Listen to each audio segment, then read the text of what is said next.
This was once the largest lake in the Middle East and one of the biggest salt lakes on the planet. Lake Urmia in northwestern Iran has existed since ancient history and has seen civilizations rise and fall along its fertile banks. But starting from the late 1990s, its waters began to retreat. It receded by around 500 meters a year, and now only 1/5 of the lake's original area remains. Lakeside vegetation has vanished. Once colorful tourist resorts have turned into ghost towns. It wasn't only the lake that died. The lake was part of our childhood memory, part of the area's environmental identity. It's terribly regrettable. Some local traders can still make a living off the lake by retrieving the salt and selling it, but the region's future is in doubt. Scientists describe what's happening to Lake Urmia as an environmental catastrophe. The ongoing drought means the crisis is worsening, and there are fears that the lake may disappear altogether. Even the most optimistic assessments acknowledge it may never return to its original size. The salt left behind threatens millions of nearby residents.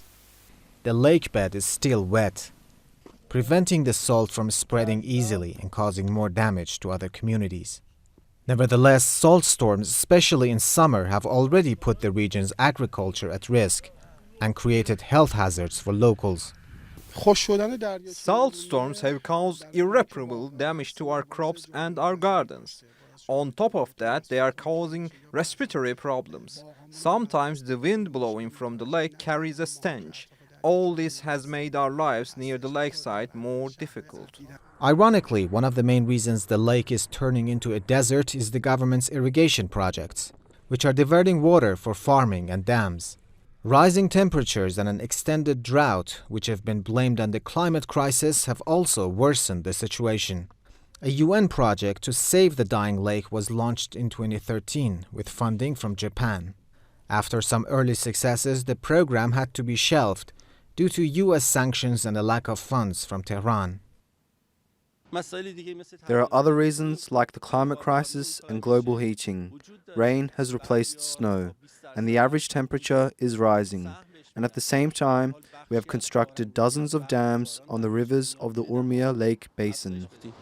Iran is a largely arid country, and the climate crisis is expected to worsen its chronic dry spells. Lake Urmia is a glimpse of the dangers that come with the climate change, mismanagement, and inaction. Reza Hatami, TRT World, Lake Urmia.